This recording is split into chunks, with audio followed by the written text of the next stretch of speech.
नमस्कार दोस्तों, आज के हमारे इस वीडियो में भादो मास की शुक्ल पक्ष चतुर्थी को किए जाने गणेश चतुर्थी व्रत की कथा लेकर आए हैं। वीडियो को लाइक कर दें, अगर चैनल पर नए हैं तो चैनल को सब्सक्राइब कर दें ताकि ऐसी कथाएं हम आप तक पहुंचाते रहे।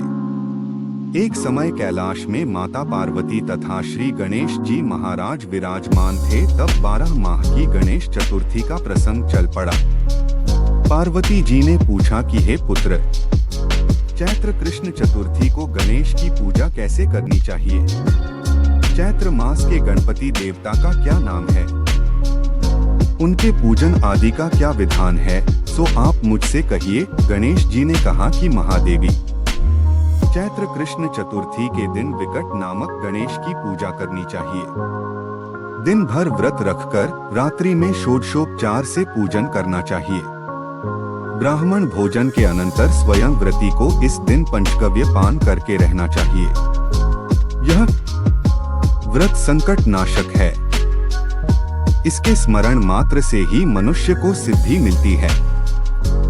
चैत्र गणेश चतुर्थी कथा। प्राचीन काल में सतयुग में मकरध्वज नामक एक राजा हुए। वे प्रजा पालन के प्रेमी थे। उनके राज्य में कोई निर्धन नहीं था। चारों वर्ण अपने अपने धर्मों का पालन करते थे। प्रजा को चोर डाकू आदि का भय नहीं था। प्रजा स्वस्थ रहती थी। सभी लोग उदार, सुंदर, बुद्धिमान, दानी और धार्मिक थे। इतना सुंदर राज्य शासन होते हुए भी राजा को पुत्र की प्राप्ति नहीं हुई थी। तत्पश्चात महर्षि याज्ञवल्क्य की कृपा से उन्हें कालांतर में एक पुत्र की प्राप्ति हुई। राजा राज्य का भार अपने मंत्री धर्मपाल पर सौंपकर विविध प्रकार के खेल खिलौने से अपने राजकुमार का पालन पोषण करने लगे। राज्य शासन हाथ में आ जाने के कारण मंत्री धर्मपाल धन धान्य द्वारा समृद्ध हो गए। मंत्री महोदय को एक से बढ़कर एक 5 पुत्र हुए। मंत्री पुत्रों का धूमधाम के साथ विवाह हुआ और वे सब धन का उपभोग करने लगे। मंत्री के सबसे छोटे बेटे की बहू अत्यंत धर्मप्राणी थी। चैत्र कृष्ण चतुर्थी आने पर उसने भक्तिपूर्वक गणेश जी की पूजा की। उसका पूजन और व्रत देखकर उसकी सास कहने लगी, अरे, क्या तंत्र मंत्र द्वारा मेरे पुत्र को वश में करने का उपाय कर रही है? बार बार सास के निषेध किए जाने पर भी जब बहू नहीं मानी तो सास ने कहा, अरे दुष्टा, तू मेरी बात मान नहीं रही है। मैं पीट कर तुझे ठीक कर दूंगी। मुझे यह सब तांत्रिक अभिचार पसंद नहीं है। इसके उत्तर में बहू ने कहा, हे सासू माँ, मैं संकट नाशक गणेश जी का व्रत कर रही हूँ। यह व्रत अत्यंत फलदायक होता है। अपनी बहू की बात सुनकर उसने अपने पुत्र से कहा, हे पुत्र, तुम्हारी बहू जादू टोन पर उतारू हो गई है। मेरे कई बार मना करने पर भी वह दुराग्रह वश नहीं मान रही है। इस दुष्टा को मारपीट के ठीक कर दो। मैं गणेश जी को नहीं जानती, ये कौन है और इसका व्रत कैसे होता है? हम लोग तो राजकुल के मनुष्य हैं, फिर हम लोगों की किस विपत्ति को ये नष्ट करेंगे? माता की प्रेरणा से उसने बहू को मारा पिटा। इतनी पीड़ा सहकर भी उसने व्रत किया। पूजनोपरांत वह गणेश जी का स्मरण करती हुई उनसे प्रार्थना करने लगी कि हे गणेश जी, हे जगतपति, आप हमारे सास ससुर को किसी प्रकार का कष्ट दीजिए। हे गणेश्वर, जिससे उनके मन में आपके प्रति भक्ति भाव जागृत हो। गणेश जी ने सबके देखते ही देखते राजकुमार का अपहरण करके मंत्री धर्मपाल के महल में छिपाकर रख दिया। बाद में उसके वस्त्र, आभूषण आदि उतार कर राजमहल में फेंक दिए और स्वयं अंतर्धान हो गए। इधर राजा ने अपने पुत्र को शीघ्रता से पुकारा, परंतु कोई प्रत्युत्तर न मिला। फिर उन्होंने मंत्री के महल में जाकर पूछा कि मेरा राजकुमार कहाँ चला गया? महल में उसके सभी वस्त्राभूषण तो हैं, लेकिन राजकुमार कहाँ चला गया है?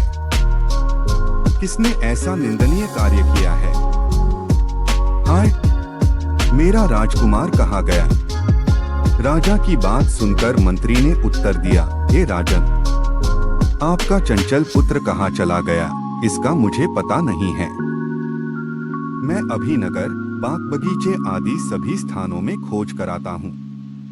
इसके बाद राजा नौकरों, सेवकों आदि से कहने लगे, हे अंगरक्षकों, मंत्रियों, मेरे पुत्र का शीघ्र पता लगाएं। राजा का आदेश पाकर दूत लोग सभी स्थानों में खोज करने लगे। जब कहीं भी पता न लगा तो आकर राजा से डरते डरते निवेदन किया कि महाराज, अपहरणकारियों का कहीं सुराग नहीं मिला।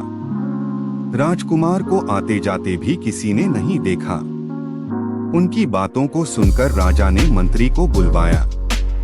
मंत्री से राजा ने पूछा कि मेरा राजकुमार कहाँ है? हे धर्मपाल, मुझसे साफ साफ बता दे कि राजकुमार कहाँ है। उसके वस्त्राभूषण तो दिखाई पड़ते हैं, केवल वही नहीं है। अरे नीच, मैं तुम्हारा वध कर डालूंगा, तेरे कुल को नष्ट कर दूंगा, इसमें जरा भी संदेह नहीं है। राजा द्वारा डांट पड़ने पर मंत्री चकित हो गया। मंत्री ने सर झुकाकर कहा कि हे भूपाल, मैं पता लगाता हूँ। इस नगर में बालक अपहरणकर्ताओं का कोई गिरोह भी नहीं है और न ही डाकू आदि रहते हैं। फिर भी हे प्रभु, पता नहीं किसने ऐसा नीच कर्म किया और न जाने वह कहाँ चला गया। धर्मपाल ने आकर महल में अपनी पत्नी और पुत्रों से पूछा।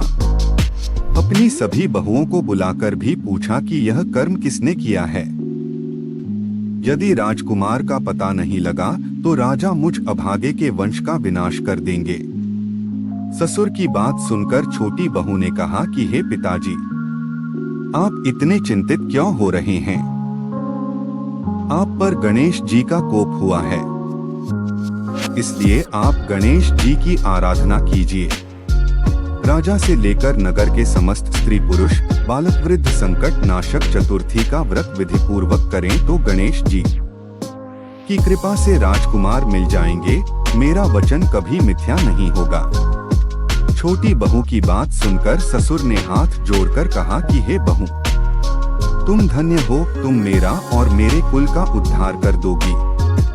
भगवान श्री गणेश जी की पूजा कैसे की जाती है? हे सुलक्षणी, तुम बताओ। मैं मंद बुद्धि होने के कारण व्रत के महात्म्य को नहीं जानता हूँ। हे कल्याणी, हम लोगों से जो भी अपराध हुआ हो उसे क्षमा कर दो और राजकुमार का पता लगा दो। तब सब लोगों ने कष्टनाशक गणेश चतुर्थी का व्रत आरंभ किया। राजा सहित समस्त प्रजाजनों ने गणेश जी को प्रसन्न करने हेतु व्रत किया।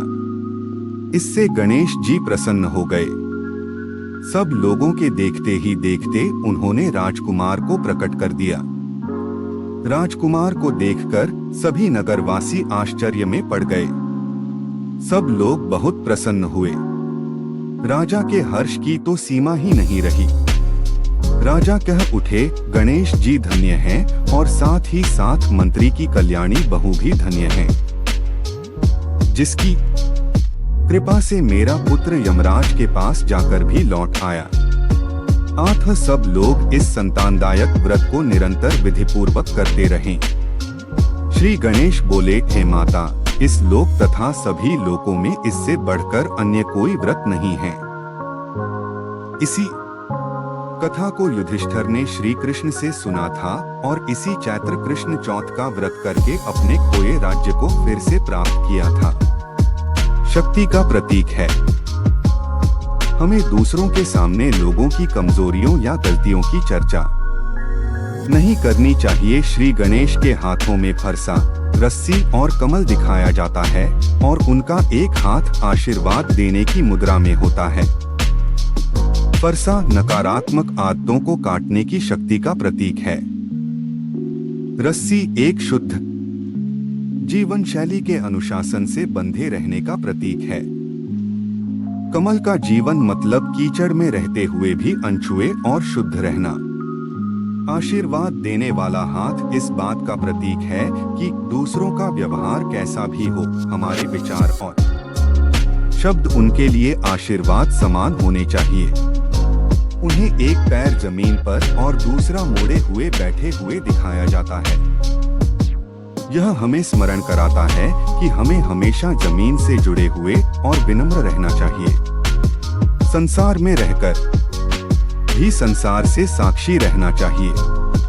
उनके एक हाथ में रखा हुआ मोदक कठिन परिश्रम के परिणाम स्वरूप सफलता का प्रतीक है, लेकिन उन्हें कभी भी उसे खाते हुए नहीं दिखाया गया है, जिसका अर्थ है कि सफलता प्राप्त करें लेकिन उसका श्रेय न लें।